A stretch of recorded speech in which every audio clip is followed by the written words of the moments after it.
Aotearoa. Welcome to the Flight of the Next podcast. I'm Holly here on Gadigal land in Sydney, and in Te Whanganui, Aotearoa, Wellington. We have not only Alex, but a very, very, very, very special guest. Ellie Walker, welcome to the pod, Ellie. Thank you. Thanks so much for having me. Oh, we're so excited. We love to watch you play, and it's great that we can have a chat today. We hope our listeners enjoy that as well. So do you just want to kick off by introducing yourself and talking a little bit about what your football career has looked like up until this point? Yeah, definitely. So I'm from the US, originally born and raised kind of in the Portland, Oregon area. I'm technically from Washington State, but that often gets confused with Washington, DC. So I usually opt for Portland, Oregon. Grew up there my whole life. I ended up going to play college soccer at the University of Portland, so really close to home. I mean, I think that probably kicked off my career in this in a way. I grew up going to games, kind of getting to interact with in that space where you're seeing older players do this and you're wishing that was you at one point. And I ended up going there for about 4.5 years. I got a little extra season, more or less, due to COVID, but stayed there for a little. And honestly, this wasn't plan A for me. I thought about playing after, but it wasn't really something that I was like, yeah, for sure. I think in the US, we have such a small league for how many players we have, professionally at least. And I wasn't really exposed to the opportunities abroad. I had a couple teammates previously that went and played, but it still was really out of touch. And I think even now there's a lot more resources to kind of help people understand what's out there. Because I never would have ended up, let alone in a place like Wellington, but playing professionally in general. So, yeah. That's really cool to hear about. So you wound up in Portugal for 3 years. Tell us a little bit about that. How was that? I'm assuming that you probably didn't speak Portuguese and you were so used to the US soccer system. How did you find Portugal? Well, first of all, getting there was its own thing. After I graduated, which was in December, the window in the football world internationally is quite different. And that little transfer window is so small. So I ended up not finding a team. So I got a job. I worked in corporate America at HP. My mom has actually worked there for 30 something years. So I didn't work for her, but it was kind of a little connection there. And then just kind of worked. Stayed active, kept training a little bit. And then I had an agent at the time that kind of reached out to me in maybe May and was like, do you still want to do this? And I think within 2 or 3 weeks, I decided I was going, quit my job, got on a plane, and I was there. Thrown off the deep end. My first 2 seasons, I was in a small town called Torres Vedras. I knew no Portuguese. And it was really overwhelming. I think especially when in the smaller towns in Portugal, you kind of find less people that speak English. I did have some awesome teammates and coaches at the time that were able to help with the translation and that transition as well. And not only was language difficult, as a defender, I communicate quite a bit. So communication on the field is really hard. And the style of play was so different than what I was used to. I think the US version of football is more similar to the A-League. Transition, physical, really competitive physically overall. So I think Portugal it gave me a new view on it. And I also got a lot of skills in that environment that I don't know I don't know where I would have gotten them, I guess. And tell us a bit more about the move from Braga to the Phoenix. How did that come about? Yeah, my agent had actually had a player here the past season. So he kind of had some connections there. I was definitely looking to leave Portugal and just kind of expand style of play, just types of things in general, and kind of have a new experience overall. And I have known a couple of people that have played in the A-League. So that was something that I was interested in, and this opportunity came up. And honestly, from my first conversation with some of the staff that I had, I left the conversation feeling really good. And I think that's a very overlooked thing in this career is like gut feeling. And you want to know you're going to be taken care of where you go and that you fit in the system that you're about to step into. So I left that feeling really good and had absolutely no really hesitation to come here. So you mentioned a little bit about some of the differences with, I think in some ways you could probably talk about like three different football environments or cultures. Got that US, the way things are done in the US and the way things are done in Portugal and the way things that are done here in Australia and New Zealand. Like, what is the difference between them? Are there things you like more about one than the other? Do you have any sort of observations of that? Because I'm always fascinated when players come from like a very different environment and how they find it. Right. I think coming from the college world, there's so many people, so many players. Everyone is on the move. The next season you have almost a new team. And I think that quick turnover is kind of just do or die. The season's really short. You get in, get out, and you get better, but like it's really kind of up to you and kind of up to your environment. So I think that's such a quick paced situation. And then going to Portugal, it's more technical. It's more, I feel like cheeky is a good word in terms of how they play. Like I've had some players that you just give them a ball and they can do literally anything with it, which is super cool. Not how I play at all, but I think kind of merging and even playing in Portugal, but having teammates from other places as well is cool to see how we each bring something from our own environment and how it can be really important in a team. And it's basically just how you use those pieces. I'm curious about the travel because Portugal's tiny. And I don't know how many clubs there are in that league, but obviously there's a lot of travel for the Knicks. But did you have a lot of travel in the US? How do you find that? Are there challenges to that, to your recovery, your resting? Was it something that was maybe a little bit potentially off-putting as a player coming to the league? I think it is similar in terms of the US for travel. We would play in California, which is only 2 hours, but from here to Melbourne, Sydney, 2 hours-ish for the most part. You kind of get used to it, I guess.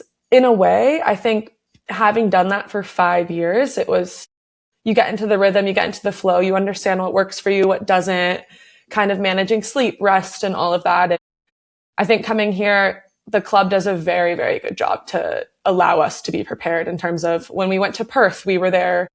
Obviously, it was on the back end of playing Melbourne City, so we got to go early, but you adjust to the time, you adjust to the heat. And even in our facilities now, we have heat exposure every single week for the most part. So they do everything to help us be prepared, which I think you can feel, especially in a long-term season of playing for 8-9 months, where that can really take a toll on your body.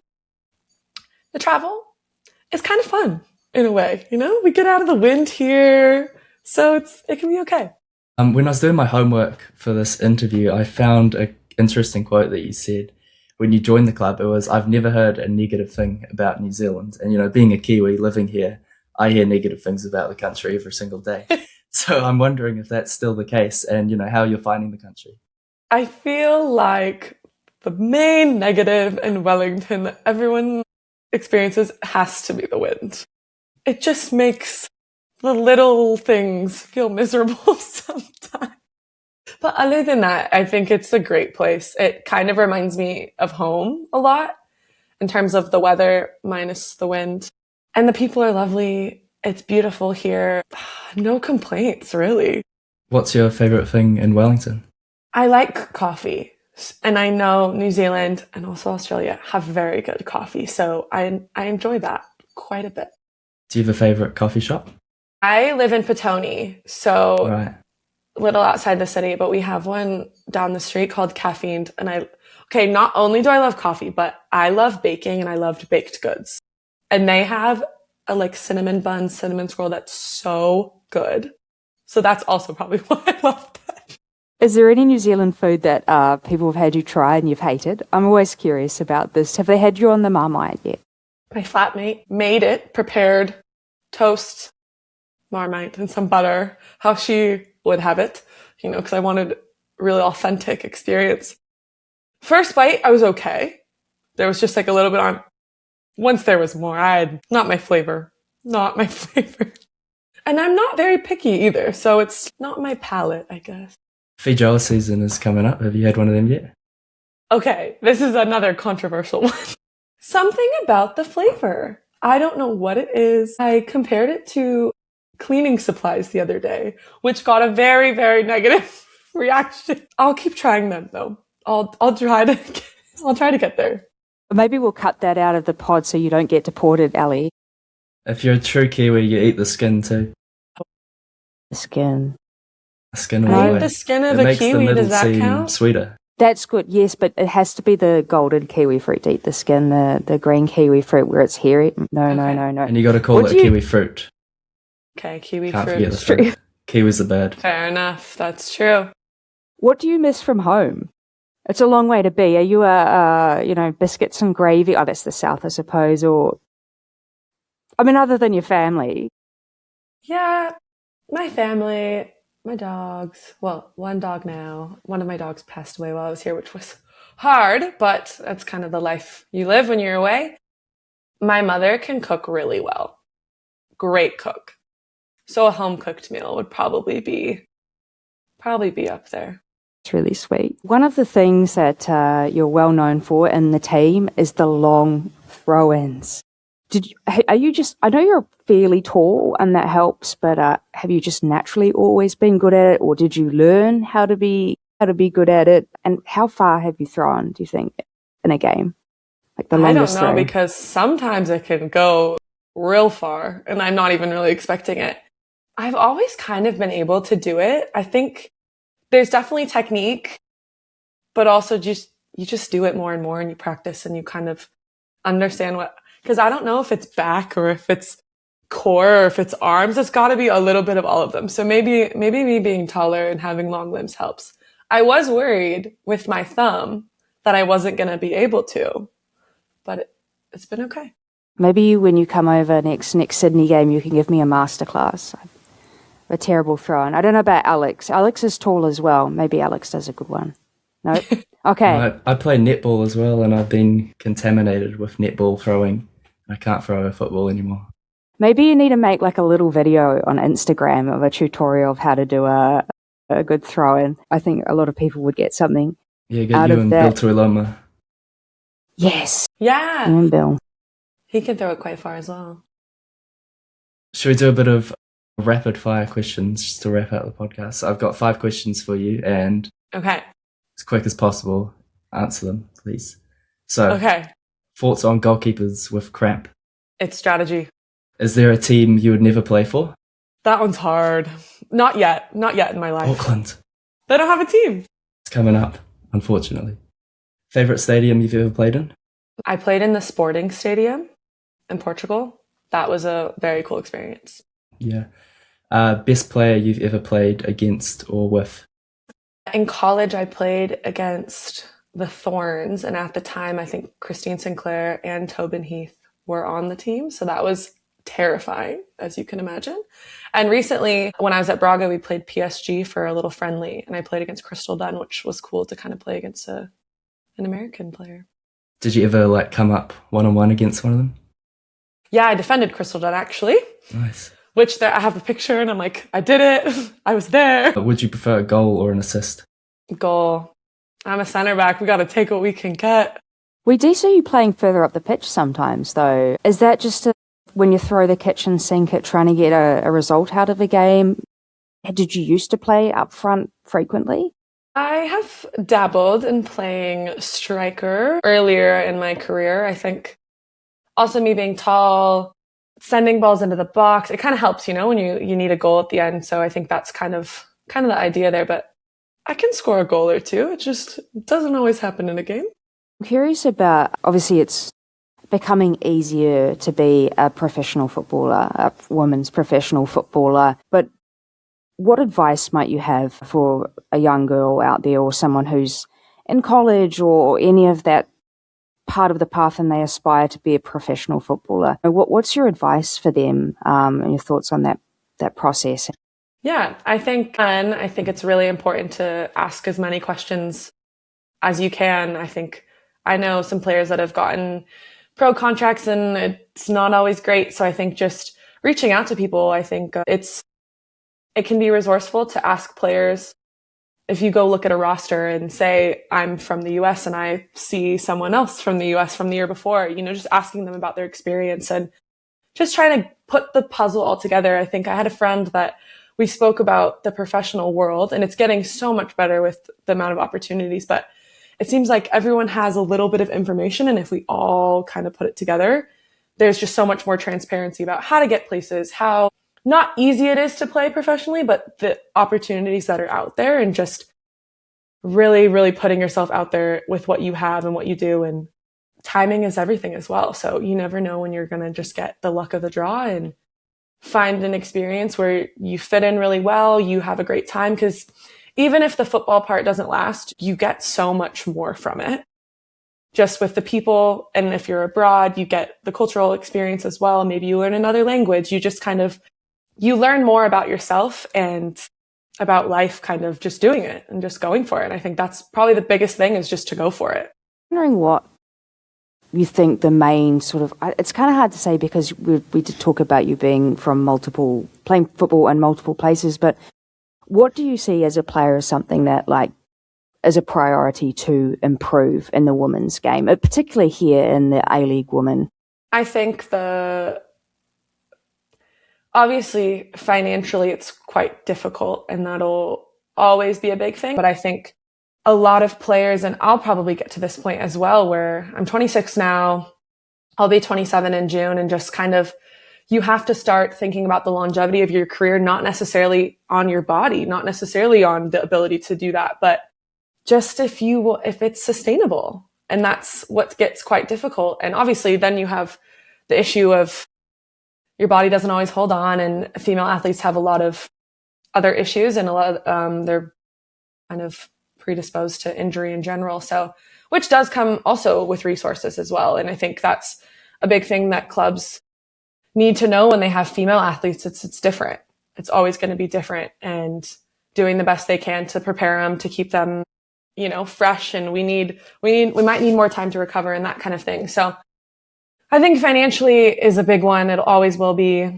However, it can, get better. I think we'll grow the game. We'll keep going. People will play more. They'll want to play a little bit longer. And you never know when you're going to peak either. So you could end before you peak, and you might not know how good you could be, but it's a decision people have to make. Thanks. That's really insightful. And we do lose a lot of players who I think it's a real pity that Flea left. I don't know whether maybe her body was giving out. So Flea from last year, Anneli Longo. Yeah, but I think a lot of those people, they just retire and they go and play part-time. They play National League or they play NPL over here because it's just not sustainable. I suppose you can go back to working for HP with your mum. Maybe. I don't know. But, players have to think about their backup career or their future. And, it's always good when you hear about players that are developing skills outside, because for some, especially I think for male footballers, there's just not this kind of always this desire to go, I have to plan, because they're just expecting to earn a ton of money that they can live off of. So that career planning is a big one. Okay, well, thank you so much for joining us. If anyone wants to follow along with what you're up to, where can they do that? On Instagram, Ellie_Delane, Delane, just to spell it out. Is that a middle name? Yeah, it is my middle name. And just kind of, there's a lot of Ellie Walkers in the world. So when I wanted to make an Instagram username, I would have to have a million numbers or all the other things to make it really differentiate. But it stuck. It's good. I love seeing the adventures that the players get up to on their off time. It's really, really fun, especially like on an away trip. And it seems like your team is quite close knit as well. I see you hanging out a lot together, which is really cool. All right. Well, thank you again for joining us. Yeah, thank you.